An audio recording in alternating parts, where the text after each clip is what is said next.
Imagina que estás en una plaza en una tarde de verano, con el calor suave sobre la piel y el murmullo de la gente como una banda sonora improvisada. Puedes oler el café de una terraza cercana y, en el aire, se mezcla el tic-tac de un smartphone grabando una escena que, en apariencia, no tendría nada de especial. Pero ese teléfono va a lanzar una pregunta que enciende sonrisas, provoca respuestas sinceras y enciende un debate que circula por las redes. Bienvenidos, esto es realmente insólito, y hoy vamos a navegar por una historia pequeña en apariencias pero gigante en reacciones. El protagonista es un creador de TikTok llamado Nacho Plá, que sale a la calle con una cámara, un tono desenfadado y una pregunta provocadora pero formulada con humor. ¿Cuál es la comunidad autónoma con la gente más fea de España? Sí, lo escuchaste bien, una pregunta que parecía hecha para provocar un chiste y terminar en risas, y que, sin embargo, levantó una pequeña ola de respuestas honestas, estrafalarias y, en ocasiones, entrañables. Nacho no entra con violencia ni con agresividad. Su aproximación es la de quien busca complicidad, la de quien quiere que la gente suelte lo primero que le pasa por la cabeza y que, en ese instante, nos dé una fotografía de percepciones y estereotipos. Las respuestas que recoge son un mosaico de acentos, gestos y comentarios con una mezcla de ironía y autoconsciencia. Andalucía aparece en algún comentario, Cataluña también, el País Vasco entra en la conversación con bromas típicas y Galicia asoma en más de una opinión. Alguien dice que en el País Vasco las mujeres son muy fuertes, que a veces los peinados no ayudan y que quizá les da poco el sol. Todo dicho con ese tono jocoso que sabe de chiste y de ternura a la vez. Otro entrevistado suelta el nombre de Extremadura y, casi como si fuera parte del guión, Nacho se ríe y recuerda que su abuela es de allí, lo que convierte la broma en un guiño familiar y en autocrítica. Hay momentos en los que la cámara captura risas francas, miradas cómplices y respuestas que se quedan en el terreno del bluff, del tópico, del chascarrillo. Alguien bromea con los peinados, otro responde con una mueca que ya vale por una explicación, y al final del encuentro Nacho se permite la broma final. Se presenta como catalán y reta, con humor, a que le digan a la cara si lo consideran feo. Ese cierre resume muy bien la intención del vídeo: provocar la risa, mover los estereotipos y no cruzar la línea de la ofensa. Lo importante aquí no es tanto quién gana la votación imaginaria, sino lo que las respuestas nos dicen sobre cómo hablamos de la belleza y la fealdad entre amigos, en la calle, frente a una cámara que todo lo registra.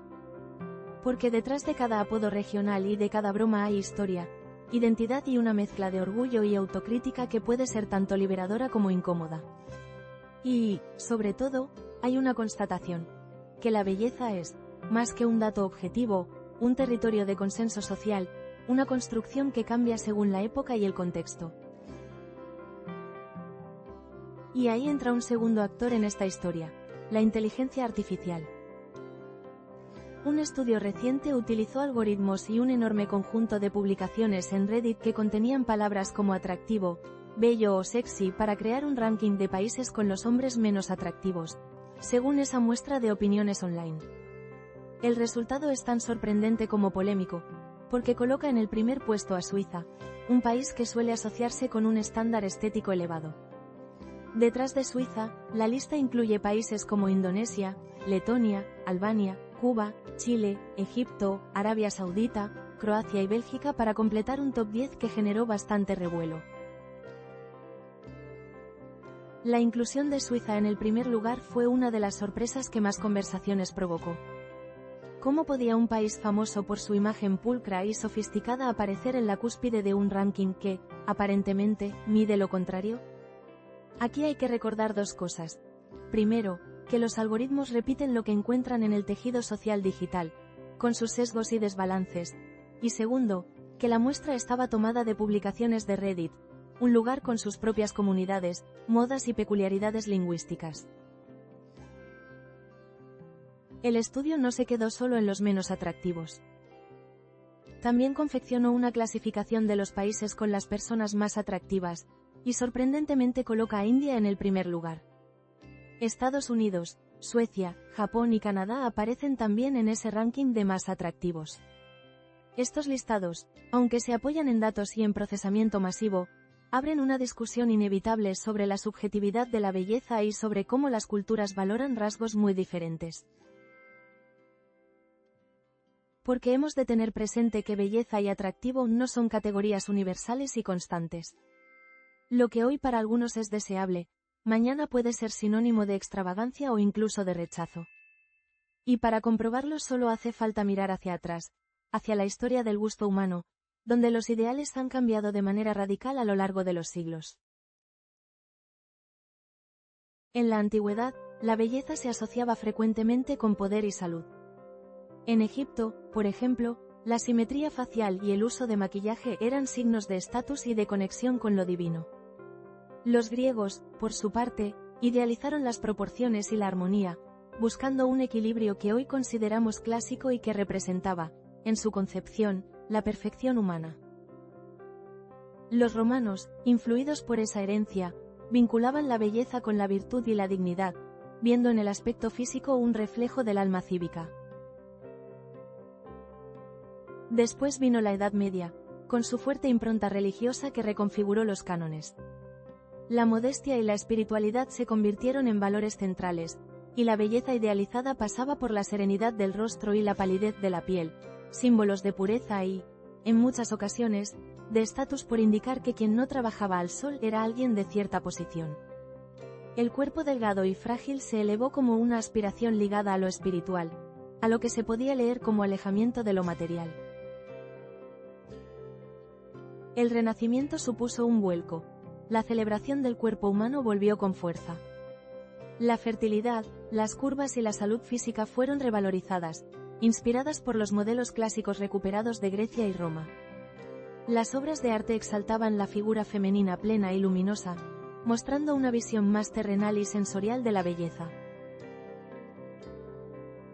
El siglo XIX y la era victoriana imprimieron otros matices. Se volvió a valorar la delicadeza, la fragilidad, la piel pálida y las cinturas diminutas, logradas con corsés que hoy nos asombran por su rigor estético y su coste físico. La feminidad se vinculaba a la sumisión y a la pureza, reflejo de un orden social que dictaban no solo modas, sino comportamientos. El siglo XX fue un carrusel de cambios. En los años 20 apareció un ideal más andrógino y esbelto. En los 50 volvieron las curvas con iconos como Marilyn Monroe, y en los 60 la delgadez extrema se puso de moda gracias a figuras como Twiggy. A lo largo del siglo, el cine y la cultura de masas actuaron como grandes amplificadores, difundiendo imágenes que, rápidamente, se convirtieron en modelos a imitar. Hoy, en la era digital, Internet y las redes sociales multiplican y fragmentan esos modelos. Hay tendencias globales, influencers que marcan pauta y nichos que celebran lo distinto. También hay herramientas como la inteligencia artificial que intentan medir lo que, en el fondo, es imposible de medir de forma objetiva: el gusto. Los estudios que recogen opiniones digitales son útiles para entender tendencias, pero nos recuerdan al mismo tiempo que cualquier ranking es, a la postre, una foto momentánea con filtros puestos. Volviendo a la plaza donde Nacho preguntaba, lo que vemos es algo muy humano. La necesidad de reírnos de nosotros mismos, de nombrar estereotipos y de comprobar hasta qué punto nos los creemos. Un vídeo de TikTok no cambia la realidad, pero sí actúa como espejo. Un espejo que a veces deforma, a veces acentúa rasgos y siempre devuelve una imagen muy reveladora de nuestras conversaciones cotidianas. La próxima vez que alguien haga una broma sobre la belleza regional o comparta un ranking viral, quizá valga la pena parar un momento y pensar en tres cosas. Primero, en el origen de esa opinión. Segundo, en el contexto que la alimenta.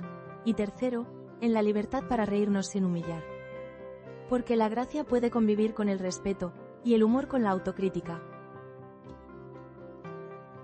Y para cerrar, una reflexión que encaja con la filosofía de realmente insólito. Lo insólito no siempre es extraordinario por su magnitud, sino por la manera en que nos obliga a mirar lo cotidiano con curiosidad.